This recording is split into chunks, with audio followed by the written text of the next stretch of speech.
queria primeiro parabenizar a organização, o Renato Siminelli, Virgínia, o Marcos Gomes também, que ajudou, a Gasbras, a todos os pesquisadores, né, brilhantes, né, que vêm desenvolvendo os trabalhos em Minas Gerais, em São Paulo, afinal, para todo o Brasil.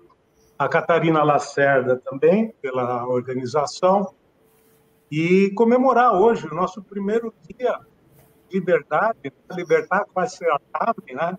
Afinal, não temos ministro de meio ambiente, mas estamos com um novo ministro de meio ambiente, seguindo Minas Gerais aí, né? Com o seu lema da sua bandeira e verificando se realmente a política ambiental continua ou se simplesmente mudamos os peões. Né? A gente está aqui hoje eu diria que é um cheio free jazz mineiro, né? Porque só estou eu e o Márcio, a gente vai ter tempo para debater, mas eu me sinto numa condição muito difícil. É como dançar com uma dama que se inclina, né, longe de você, ou subir uma escada que se inclina a seu favor, ou falar depois de tantas pessoas notáveis que falaram sobre um tema tão relevante e difícil não repetir, né, algumas questões aqui que a gente vai abordar. Eu organizei a minha fala em 3 tempos. Talvez o primeiro seja um pouco repetitivo, eu vou passar bem rápido por ele, que é a questão do pré-planejamento, a questão de fraturamento hidráulico e exploração de gás e pisto. Depois, um pouquinho sobre o status da legislação e um pouquinho de perguntas e respostas que eu captei, né, de temas importantes sobre o que a gente está discutindo aqui. E daí a gente abre um debate. Eu garanto que o Márcio vai ter um tempo igual, né, para debater esse tema. E falar também que é um prazer estar com o Márcio aqui, porque nós acabamos de formar uma aliança entre a Rumble, a BMA e a Ernst Young para abordar temas de ESG no Brasil. Uma coisa inédita, pioneira, com 3 grandes empresas que abordarão os 3 temas com muita propriedade. Né? Então, fazer uma apresentação breve aqui do Márcio. O Márcio ele é sócio da área ambiental do escritório BMA, com sede no Rio de Janeiro, com uma atuação muito destacada na regulação do aproveitamento econômico de recursos naturais, na condução de assuntos envolvendo sustentabilidade. Ele possui uma vasta experiência em diversos segmentos econômicos, ao longo de anos de advocacia empresarial, contenciosa e consultiva, tendo advogado também em projetos de energia, petróleo e gás, infraestrutura, transporte, mineração, siderurgia, indústria, telecomunicações, saneamento, gestão de recursos hídricos, agronegócio, silvicultura, construção civil, imobiliário, serviços ambientais, gestão florestal, mudanças climáticas e economia verde. Nem o Fux tem tanta competência quanto ele nessas áreas. Além disso, ele passou pela Vale, onde participou do programa internacional em parceria com o escritório Reed Smith. O Márcio tem participado de discussão e elaboração de diversas normas, representando setores econômicos específicos, e foi docente de Direito Ambiental e de Tutela Processual do Ambiente, além de participar de eventos como palestrante e de publicar artigos em revistas especializadas, livros e jornais. Então, bem-vindo, Márcio. Um prazer estar com você aqui. Obrigado. Então, aqui eu vou falar rapidamente, vou passar essa apresentação. Foi uma apresentação que a Melinda Truskovics, que é a maior especialista de cheio gás da Rumble, preparou, e falar um pouquinho sobre a introdução, porque é importante o planejamento, né, para projeto, a parte de planejamento e gestão hídrica, né, do gás, como que a gente ataca também a questão do NIBA, né, que é o Net Environmental Benefit Analysis, e a questão de descomissionamento. Eu acho que essa questão do marco regulatório e adaptação do marco regulatório, eu já tive a oportunidade de discutir aqui, tanto no âmbito legal, quanto com empreendedores, como Pedro Moreira Salles, dono da Parnaíba, que conseguiu, né, realmente, nos leilões, obter a concessão de bacias, né, para exploração de gás de xisto, mas, infelizmente, o marco regulatório não avançou para que possa ser explorado de forma adequada. Eu acho que a nossa terra já está muito sensível e ferida para a gente imputar um sistema sem as devidas precauções. Mas eu acredito que a gente também esteja trabalhando de uma forma muito proativa nesse sistema da Gasbras, para poder avançar com os devidos cuidados e de maneira sustentável e resiliente. As implicações econômicas do fracking, elas realmente são substanciais. Por exemplo, nos Estados Unidos, ela tem a capacidade de gerar 400 mil empregos, 17 mil empregos na indústria petroquímica, 395 mil empregos na cadeia de suprimento, 132 bilhões de dólares, né, de novas entradas na economia americana, um investimento de capital, né, para a capacidade em petroquímica e derivativos bastante elevada, e gerando uma receita fiscal federal, estadual e local anual da ordem de 4,4 bilhões de dólares. Né? Isso também aumentando em 25% o fornecimento de etano. Então, quando a gente olha esse setor e as características desse setor, são substanciais, sim, né? Para a economia, para o sistema de energia, para toda a cadeia de suprimentos. Mas tudo como hoje a gente deve fazer, principalmente em tempos de adaptação climática, nós temos que olhar o ciclo de desenvolvimento da cadeia de valor de serviços. E em cada etapa, quais podem ser os potenciais impactos e como pode ser desenvolvido. Então, o que se pergunta é, mas o fracking é uma atividade não regulamentada? Então, se por um lado, né, as isenções da indústria de petróleo e gás, as lacunas, né, desses estatutos ambientais federais permitem que o fracking seja não regulamentado, por outro lado, essas lacunas, isenções, elas foram fornecidas com base em conclusões de que esses temas são tratados de forma adequada de acordo com os regulamentos estaduais dos Estados Unidos. Então, os estados já regulamentavam as atividades de petróleo e gás muito antes de tais atividades serem consideradas pelos estatutos federais. As regulamentações federais, elas têm como considerado um tamanho único, que são inadequadas, às vezes, dada a diversidade dos aspectos geológicos, ambientais, nos diversos estados americanos. E, ao contrário das instalações industriais, as instalações do setor tendem a ser pequenas e dispersas, minimizando os impactos localmente. Então, não há, segundo a visão americana, uma necessidade de duplicação regulatória entre estados e federação.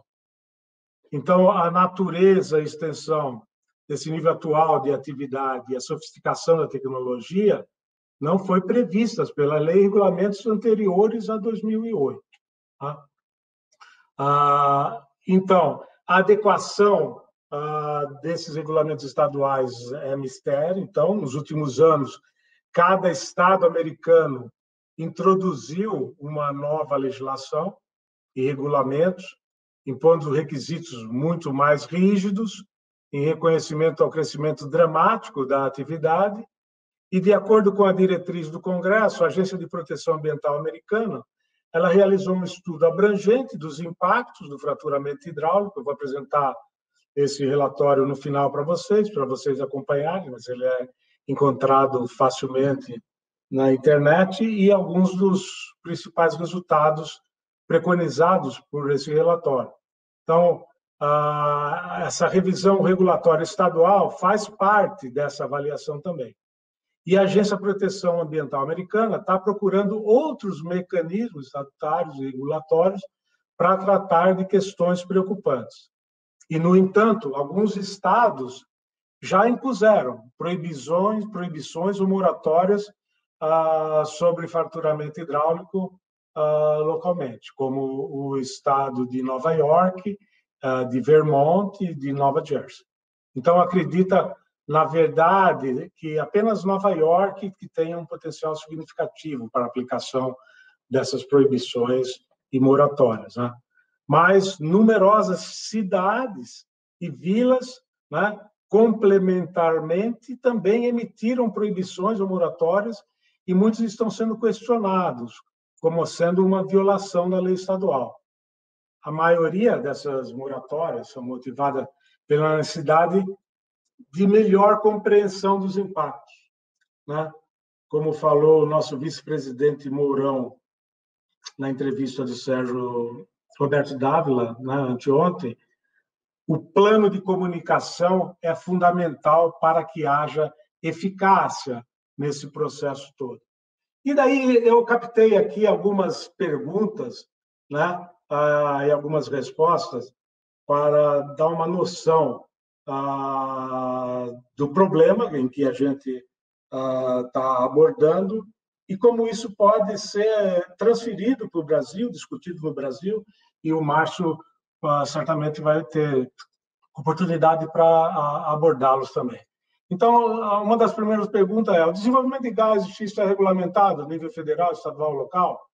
Então, a resposta é que existem pelo menos 16 estados onde atualmente tem ou se espera que tenham desenvolvimento de gás de xisto e leis e regulamentos relacionados. A lei estadual ela determina a extensão da autoridade que os municípios locais podem ter, e essa autoridade varia de estado para estado. Tá? Outra pergunta: quais são os regulamentos sobre fracking? O fraturamento convencional também recebeu regulamentações mais rígidas, incluindo a proibição do fraturamento hidráulico próximo a fontes de água potável. Em 2021, essa proibição será reavaliada, levando em consideração os resultados da pesquisa que está sendo desenvolvida, a percepção do público, os danos de longo prazo aos residentes e ao meio ambiente e também os aspectos e avanços tecnológicos. Daí, complementarmente, existem regulamentações federais sobre o fracking e as principais leis ambientais federais que regulam resíduos perigosos, a poluição do ar, a poluição da água, elas têm lacunas significativas e isenções para fracking e outras operações de petróleo e gás. A lei, no entanto, a lei de 2005, isentou o fraturamento hidráulico de algumas dessas legislações, exceto quando o combustível diesel, né, era utilizado. E qual que é a agência que regula o fracking, né?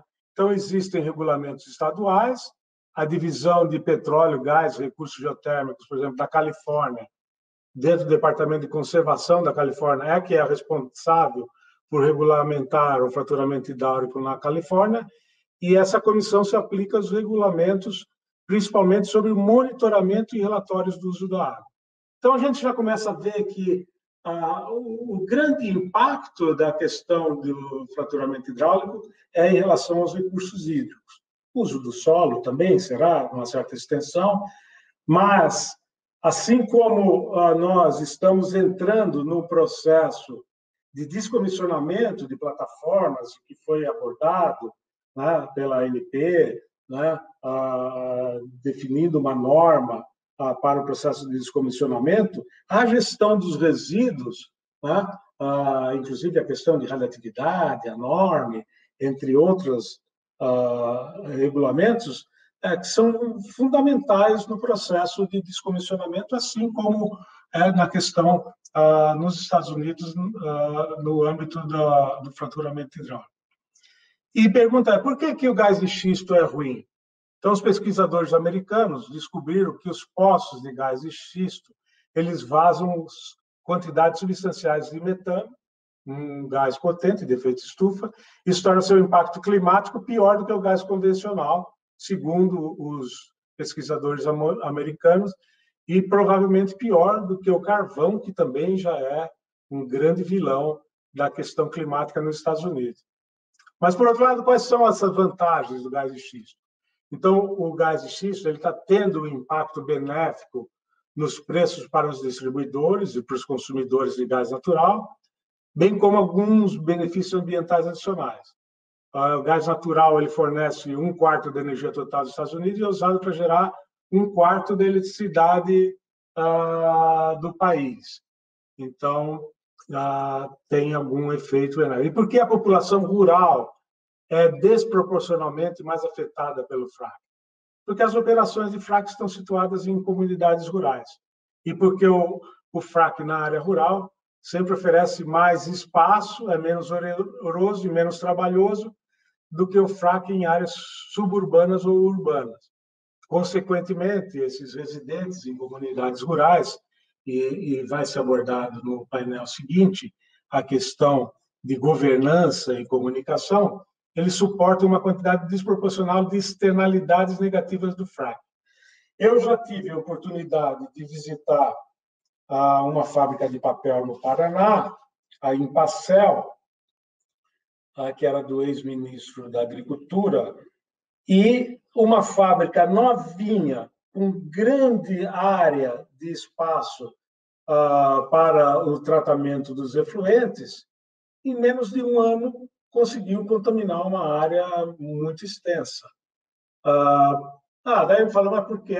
Pela disponibilidade de espaço e o descuido, né, de uma área tão extensa na área rural, né? Se fosse numa área concentrada dentro da fábrica, talvez você não conseguisse ter essa extensão da contaminação. Então, pode ser. Quando você tem uma disponibilidade muito grande de espaço na área rural, os cuidados são menores do que quando você está confinando, né, a questão de todos os efluentes e potenciais causadores de poluição do solo, atmosférica, hídrica, entre outras questões. E quantos estados proibiram o fracking, né, nos Estados Unidos? No total, existem mais de 400 cidades e municípios e mais de 20 estados que já aprovaram resoluções locais para proibir o fracking ou instituir uma moratória, incluindo 35 em Nova Jersey, 13 na Califórnia, 10 no Colorado, 18 em Michigan. Né? E quem se beneficia com o fracking? Né? Bom, ele ajuda a aumentar os salários, o fracking não apenas ajuda a criar emprego e economizar dinheiro, como a gente falou no início da apresentação para os americanos, mas também ajuda a aumentar o salário.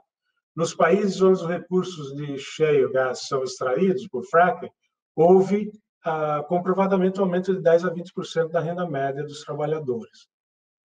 E ele, então, é bom ou é ruim? Bom, somente nos Estados Unidos, cerca de 13 milhões de toneladas de metano são liberadas anualmente apenas de poços de gás natural. Poços de fraturamento hidráulico são fonte de uma série de outros poluentes do ar que são menos comuns do que o metano, mas possivelmente mais prejudiciais às populações locais. Por que o fracking é ruim? Porque o fraturamento hidráulico é perigoso para o meio ambiente e as pessoas. Infelizmente, vocês já viram nas apresentações anteriores, não seria necessário repetir aqui, infelizmente esse processo pode dar errado se os poços de petróleo ou gás não forem construídos de maneira robusta o suficiente, pode vazar, contaminar os lençóis freáticos e a água de refluxo pode contaminar riachos e outras fontes de água.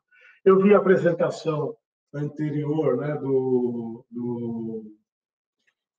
Gustavo, né, Filemon Costa Lima, muito boa a apresentação dele, o sistema que ele desenvolveu, mas eu pessoalmente, que trabalhei na área de Safety, Risk and Integrity, eu gosto muito de um modelo que se chama bow tie. para avaliação de risco. Eu acredito que, em termos de comunicação de risco para os gestores de risco socioambiental, é a melhor ferramenta que existe. Porque você trabalha, né, no evento indesejável com todas as ameaças e consequências de todas as barreiras possíveis de controlar um evento indesejável ou de controlar a propagação de um evento indesejável para o meio ambiente e para a sociedade. Então, eu sempre sugiro, né, na questão de gestão de risco, de dar uma olhada no BOTAI e verificar como que essa ferramenta pode ser utilizada, não só para entender melhor a questão da integridade de ativos, porque a sustentabilidade ela é fundamentalmente uma ciência não basada na parte software, mas na parte hardware dela, tá? No projeto da engenharia. E somente a integridade dos ativos é que vão garantir os indicadores de sustentabilidade. Então, você olhar todas as barreiras colocadas para evitar um evento indesejável e verificar se essas barreiras estão íntegras o tempo todo e se elas são redundantes, ela é fundamental para esse processo. Tá? Também se pergunta se a lei do ar limpo, né, a Clean Air Act, né, no americano, se aplica ao fracking. E as emissões atmosféricas associadas ao fracking são estreitamente regulamentadas pela Agência Ambiental Americana, tá? Sob a autoridade concedida pela lei do ar limpo. Recentemente, a EPA adotou um terceiro conjunto de regulamentos, né, para a indústria de petróleo e gás, que inclui requisitos para controle de emissões e operações de fracking. Então, temos que ter atento a isso também. Tá? Bom, se pergunta se gás de xisto é o mesmo que fracking, né? E o gás de xisto é o gás natural armazenado no subsolo, em rochas sedimentares, de granulação fina. Ele pode ser extraído usando o processo conhecido como fraturamento hidráulico, ou fracking, que envolve a perfuração de longos poços horizontais, em rocha de xisto, mais de 1 quilômetro da superfície. Alguns falam que o fracking é um pesadelo. A gente já teve casos, Campo de Frade, não sei se vocês lembram, né? Uma operação de uma indústria de energia no Brasil que criou, através de processos de geofísica, né, fraturamentos e exudação de gás na superfície, na plataforma continental, criando um impacto ambiental de proporções significantes. Então, não é uma questão só terrestre do fracking, de gás de xisto, entre outras questões. Em questões de geologia, tudo isso que já foi abordado, os xistos foram depositados em mares antigos, em deltas de rios, em lagos, lagoas, são do tipo de rocha sedimentar mais abundante, são encontrados tanto na superfície da Terra quanto no subsolo. O gás de xisto é o gás natural encontrado em depósitos de xisto, onde fica preso em poros microscópicos ou submicroscópicos. Né? E essa força de coesão, você precisa muitas vezes de surfactantes aniônicos para desprendê-los e torná-los disponíveis para a sua extração. Né? E ele é uma questão estadual ou federal? Na Califórnia, por exemplo, são mais de 100 espécies ameaçadas de extinção, incluindo uma raposa que é chamada San Joaquin Kit e o côndor californiano, que vive nesses locais onde o fraturamento hidráulico deve se expandir. Então, a preocupação com a biodiversidade é importante. As leis estaduais e federais podem não estar protegendo adequadamente as pessoas, a vida selvagem, contra esse processo. É um problema nacional, seguindo a questão de quem deve regular o faturamento hidráulico, o governo federal, por meio de um conjunto de padrões básicos, ou os estados, né, não estão totalmente preparados ainda, mesmo nos Estados Unidos, para regular esses riscos. E os problemas, inevitavelmente, cruzam essas fronteiras de estados, então tornando-se uma questão nacional. A gente viu o mapa da disponibilidade desses recursos e eles não se restringem a uma fronteira estadual. Tá? E por que a gente deve regular? Porque a gente precisa de uma regulamentação federal substantiva, porque afeta os recursos da nação e não apenas estados individuais. Ele tem o potencial de ajudar os Estados Unidos a alcançar a independência energética? Sim.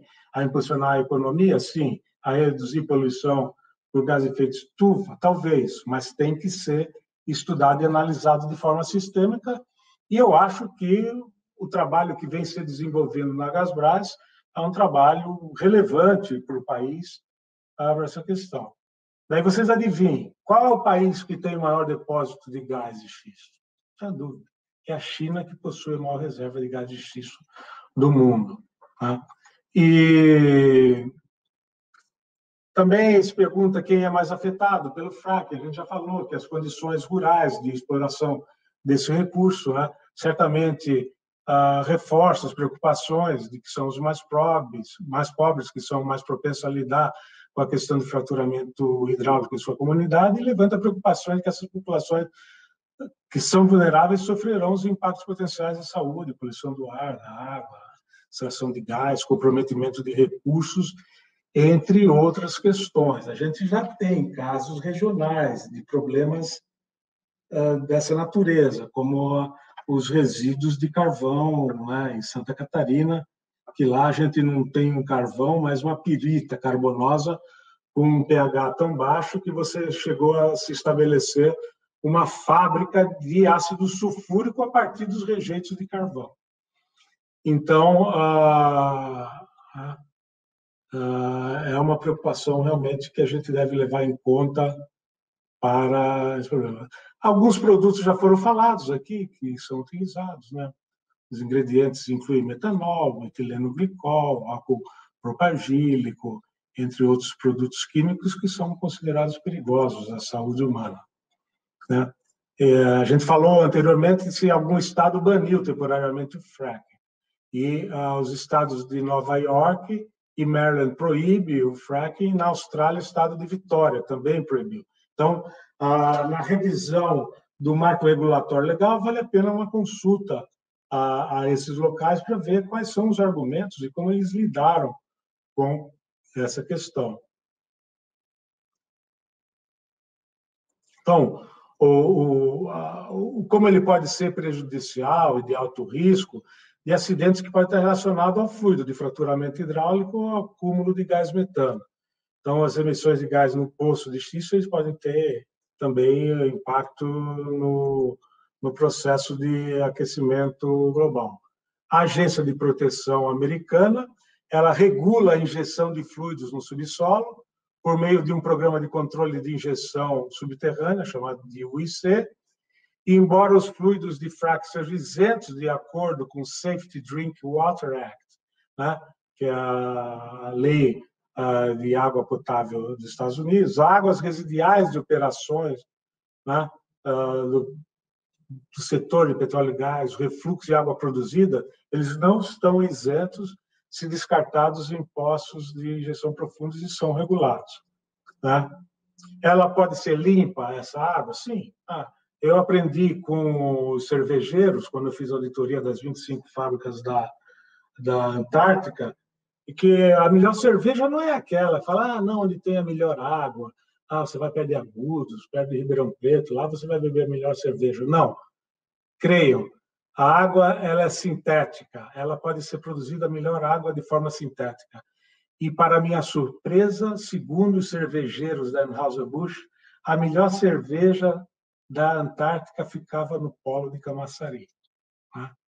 Então, para mim foi uma grande surpresa da auditoria, mas a água, ela tecnicamente, tecnologicamente, ela pode ser limpa, reutilizada e descartada novamente no meio ambiente ou reinjetada, mas como o fraturamento hidráulico ele contém toxinas perigosas, geralmente não podem ser limpas, reutilizadas para alguns outros fins. Em secas históricas, a gente não pode dar o luxo de remover permanentemente grande quantidade desse recurso de abastecimento de água era o que acham os americanos. Tá? E perguntar o que aconteceria se banisse o fracking. Alguns impactos econômicos, de segurança nacional, sobre a proibição de fraturamento hidráulico, e fica porque uma proibição teria consequências graves e de longo alcance, incluindo a perda de milhares de empregos, pico de preços de gasolina e custo de eletricidade, mas vocês sabem como o americano é sensível a essa questão do aumento do preço da gasolina, né? Então, alguns prós são autossuficiência energética, produção reduzida de carvão, deslocamento do uso de carvão, criação de emprego, segurança energética e redução da intensidade de água em comparação com o carvão. Tá? Então, é bom para a economia? É bom para a economia, na renda, na geração de emprego, salário, de preço de habitação, entre outras questões. Naquele estudo que eu mencionei para vocês, já essa é a última apresentação que eu vou falar, eu passo a palavra para o Márcio, né? Algumas descobertas do relatório da EPA sobre o fracking. Depois eu vou mandar essa apresentação para vocês, vocês vão compartilhar com todos, né? Tem um relatório que chama Hydraulic Fracturing for Oil and Gas, Impacts from the Hydraulic Fracturing, Water Cycle on Drinking Water Resources in the United States. E algumas descobertas, né, e resultados dessa pesquisa foram de que as retiradas de água para fraturamento hidráulico em épocas ou áreas de baixa disponibilidade de água, particularmente em áreas com recursos de água subterrânea limitados ou em declínio, está em declínio, que derramamentos durante o manuseio de fluidos de fraturamento hidráulico, produtos químicos ou água produzida resultam em grandes volumes e altas concentrações de produtos químicos atingindo os recursos hídricos subterrâneos, que a injeção de fluidos de fraturamento hidráulico em poços com integridade mecânica inadequada, né? E a gente sabe que a principal contaminação é quando você trabalha em rochas fraturadas, principalmente com aqueles produtos do DINAPO, né, que são líquidos de fase não aquosa densa, né, que vão lá para o fundo e que são immiscíveis com a água. Né? Então, a injeção de fluido de fraturamento em poços com integridade inadequada permite que gases ou líquidos se movam para os recursos hídricos subterrâneos. A injeção de fluido de fraturamento hidráulico diretamente nos recursos hídricos subterrâneos é um dos principais problemas, impactos. As descargas de águas residuais de fraturamento hidráulico tratadas de forma inadequada em águas superficiais é um grande problema. E a gente vê repetir aí a história toda de exploração de petróleo e gás, principalmente na selva amazônica, né, onde é remoto, é difícil, né, e a ausência de regulamentos causaram grandes poluições na Amazônia, né, equatorial, né, do Peru, no Equador, né, em outras áreas eu já participei de litígios e arbitragens, né, para tratar desse tema, e muito relacionado também com integridade de ativos. E, por fim, o descarte e o armazenamento de águas residuais e fraturamento em poços sem revestimento, que resultaram em contaminação dos recursos hídricos subterrâneos. Então, eu peço desculpa de não poder ter apresentado isso para vocês, né, aqui visualmente, mas essa apresentação vai estar disponibilizada para todos. E gostaria agora que o Márcio, né, aí nos 20 minutos restantes, abordasse como ele enxerga essa comparação, essas questões que muitas vezes são frenéticas mesmo, né, e panicosas, né, nos outros países, e como que a gente pode tratar de forma cautelosa, cuidadosa, sistêmica, gradual, né, para a gente chegar a uma exploração sustentável desses recursos importantes que o país tem. Eugênio, antes de mais nada, aí, parabéns pela sua apresentação. Queria te agradecer pela apresentação que você fez para mim e a respeito da minha pessoa, agradecer à Rede Gás Brás pelo convite, que eu recebo de forma sensibilizada. Enfim, indo direto ao ponto, Eugênio, acho que você trouxe um panorama muito interessante da perspectiva americana, da regulação americana, e eu vejo pontos de similaridade e pontos diferentes, né, de abordagem, né? O americano tem uma característica de ser mais pragmático em termos tanto de regulamentação como na forma de execução, né? Se a gente pegar a história do fracking, ou fraturamento hidráulico, como atividades nos Estados Unidos, ela remonta aí de décadas e ela vem sendo exercida e, ao mesmo tempo, regulada pelas instituições que demandam lá a atuação, foram mais intensamente reguladas de uma forma mais recente, no final do último século, início desse século, né? Embora essa atividade já data aí já de um bom tempo nos Estados Unidos. Por eles terem umas características de regimes jurídicos diferenciados de exploração de petróleo, que permite uma certa liberalidade pelo proprietário da terra de explorar os recursos ali não renováveis, né, diferente do nosso país com sistema de concessão. E por ter controles ambientais que a forma regulada como é feita pela agência americana, aquilo que não está regulado, de certa forma, eles têm mais plena liberdade de promover atividade, ainda que tenha um risco de litígio por causa de algum dano que tenha sido provocado. E a gente viu aí, já nos Estados Unidos, alguns eventos envolvendo fraturamento hidráulico, algumas questões que preocuparam, principalmente envolvendo contaminação de recursos hídricos, né? No Brasil não poderia ser diferente. Esse tema, quando chegou aqui, causou extrema conflituosidade do ponto de vista judicial, né?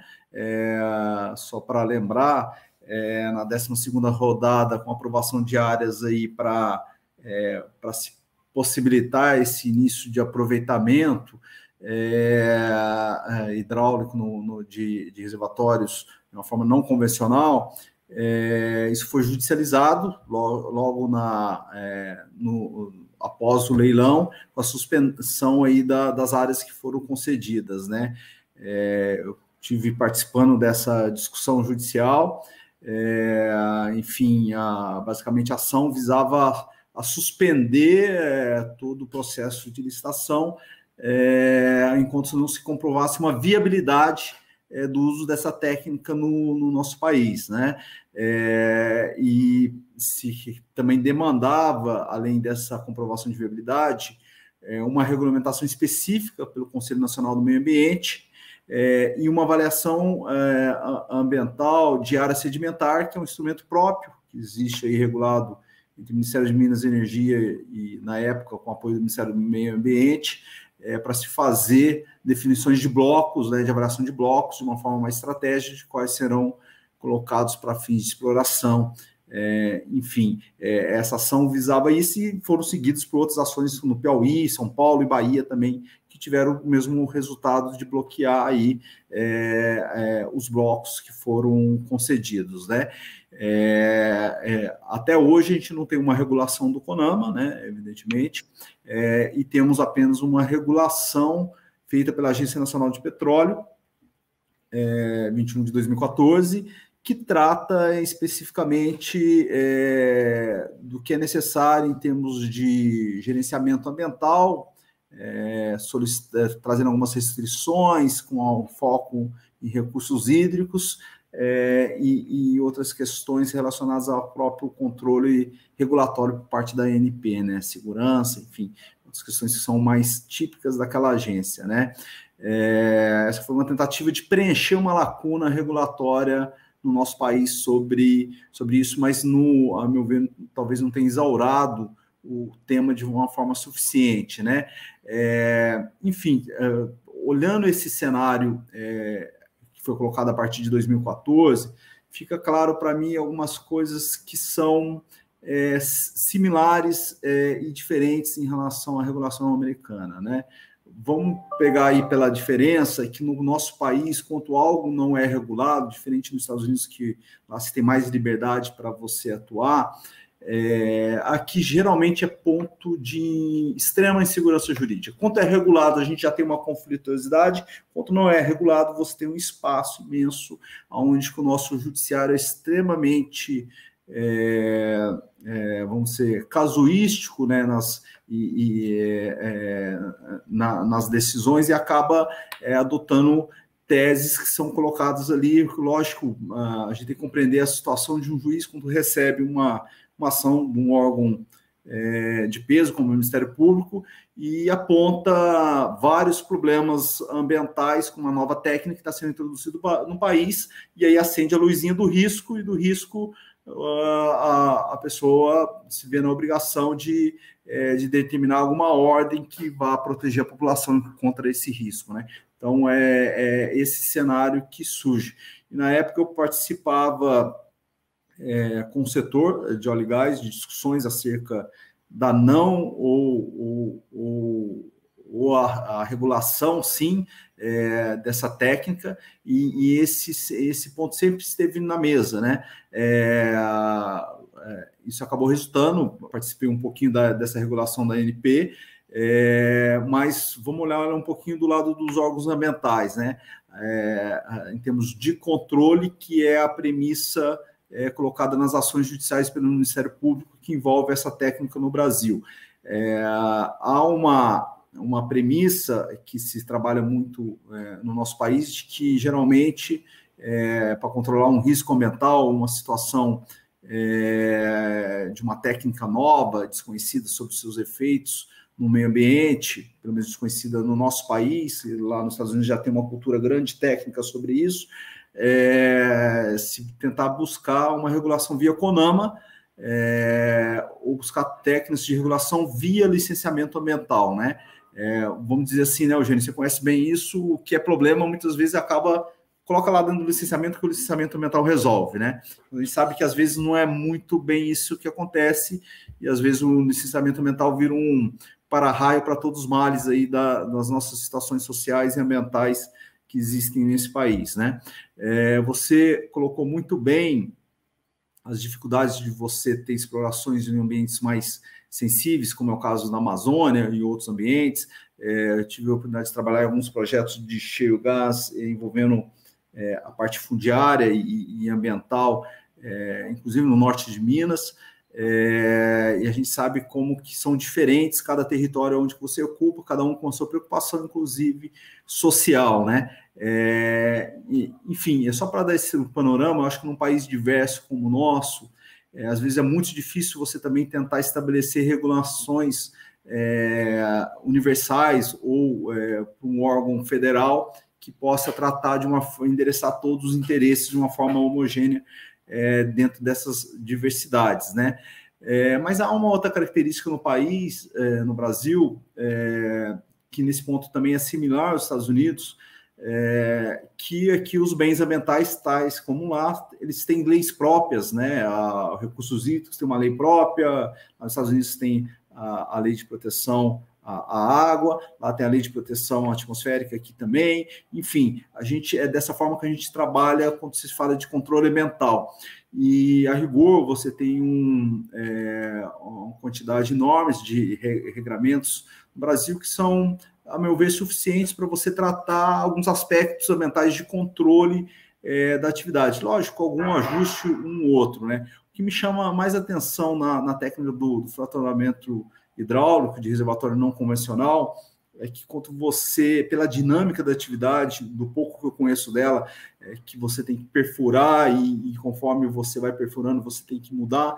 Muitas vezes você tem que licenciar de uma forma mais dinâmica, que considere, pelo menos, esse sequenciamento de perfurações e de trato por áreas, né? Mal comparando, já que a gente está em Minas aqui, com o setor minerário, muitas vezes você tem que pesquisar em diversos pontos diferentes, ou como não ocorre na área de óleo e gás para reservatórios convencionais, de você ter perfurações e você licencia uma área, né? Então, em 2014, participando de um estudo, a gente percebeu que alguns estados onde havia interesse de shale gas, a legislação de licenciamento não estava muito bem estruturada para se permitir essa dinâmica, e isso poderia dar conflitos e ter restrições para se evoluir numa dinâmica em termos de controle ambiental via licenciamento dessa atividade, né? A gente tem que controlar todos os aspectos ambientais, mas a atividade tem que ter uma dinâmica, e essa dinâmica operacional dela também tem que ser considerada nessa forma de controle, né? Então, Então, assim, nesse tempo que eu tenho, dando algumas pinceladas, o que me vem, Eugênio, que eu trago aqui para você para debate, me parece que há um espaço para a regulação dessa atividade no país para exatamente trazer não só segurança jurídica, mas segurança em questão do risco. Quando a gente está falando de risco, lógico que a gente está falando de risco que possa afetar alguma condição ambiental relevante, como de contaminação de recursos hídricos. Quando a gente fala isso, então qual o tipo de regulamentação que a gente está buscando? Basta da ANP, que já tocou nesse assunto, ela já regula o risco operacional, isso faz parte da atividade dela, mas o risco operacional de integridade não é atividade do órgão ambiental. Então, naqueles estados que têm interesse em promover esse tipo de atividade de uma forma mais controlada, com rigor técnico e jurídico, que tipo de regulamentação que ele deveria buscar? No licenciamento que a gente vai tratar disso, vamos construir normas de restrições de perfuração, considerando aquíferos, enfim, águas subterrâneas, em qual seara técnica que a gente precisa evoluir aqui no Brasil, comparando com o background que já existe nos Estados Unidos de conhecimento dessa técnica de perfuração, e olhando agora para o Brasil e vendo o nosso território e a nossa percepção a respeito daquilo que é interessante, o que é mais sensível do ponto de vista ambiental e muitas vezes social, né? Dependendo da região onde que a gente se encontra, né? Trazendo um ponto que está em discussão, que esteve em discussão na ação judicial, a gente vê muitas vezes, quando há um risco novo, uma técnica nova, se utilizar de ferramentas pouco usuais ainda no país, mas que são usadas de forma similaridade lá fora, avaliação ambiental estratégica, avaliação ambiental integrada, ou avaliação ambiental de áreas sedimentares, como é o caso aqui na área do setor de petróleo, né? Que se demanda uma análise mais integrada, mas aí a gente está falando de uma técnica. Será que isso funcionaria? Será que esse pleito judicial do Ministério Público faz lógica e tem sentido? Ou valeria a pena a gente regular isso também só para fracking no Brasil? Isso me parece que não faz muito sentido, mas queria te ouvir também você sobre isso. Enfim, vou encerrando por aqui, porque o tempo é curto, são minhas contribuições aí para o debate. Te agradeço. Não, muito obrigado, Márcio. Bom, eu, como a maioria das pessoas que estão aqui, acreditam na ciência, e a ciência bem aplicada. Eu acho que Minas Gerais deu um passo muito grande pós-desastre nas questões socioambientais, aprendendo a governança na sua essência. Que a governança não é simplesmente aquela governança corporativa, é sim o compartilhamento do poder. E o Marcos vai falar um pouquinho mais à frente sobre isso. Então, eu acho que, trabalhando com a base científica, com o bom senso e praticando a governança, nós vamos dar passos muito sólidos, né, e grandes, né, para o avanço de equacionamento e soluções dos temas mais variados que sejam, né? E eu acho que também o Brasil não precisa essa corrida frenética de exploração do gás do xisto. A gente pode ter calma. Agora, a questão eólica deu um salto enorme, né, no seu desenvolvimento, desenvolvendo cadeia de produção. Vamos partir para o pré-sal eólico, que é o wind offshore, em breve, com uma quantidade de projetos de grande dimensão. A solar está se viabilizando e eu acho que o Brasil, que tem a disponibilidade de recursos renováveis substancial para a geração de energia, apesar de termos aí à frente uma grande montanha para desviarmos, né, que é essa crise hídrica que se configura, né? O Brasil sempre foi muito eclético, né, na gestão de energia, né? Eu trabalhei na Companhia Energética de São Paulo E no eixo Rio-São Paulo, eu lembro que o empresário brasileiro lidava com 4 ou 5 fontes e tipo de energia, né, ao mesmo tempo, para lidar com as crises que aconteciam. Então, eu parabenizo esse programa, o Gasbras, a excelência dos pesquisadores que estão envolvidos nele, a relevância dos trabalhos que têm sido desenvolvidos, a forma clara, de certa forma consensual e cautelosa como estão sendo abordados os temas, e temos o maior prazer de estar ajudando e trazendo o benchmark internacional, por ser uma empresa global, assim como fizemos com a Petrobras também, que abordamos os 14 tópicos elencados pelos seus gerentes do Centro de Pesquisa sobre o desenvolvimento de infraestruturas de offshore para o futuro. A Rumble se disponibiliza, junto com os nossos parceiros, BMA, Ernst Young, entre outros, né? Acho que as fundações de amparo à pesquisa em trabalhos programáticos têm um papel fundamental, né?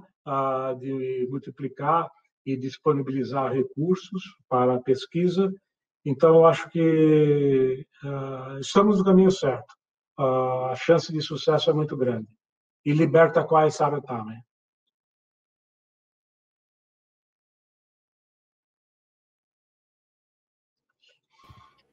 Eu acho que é isso. A gente deu nosso horário, são 16 horas. Temos um novo painel acontecendo em seguida.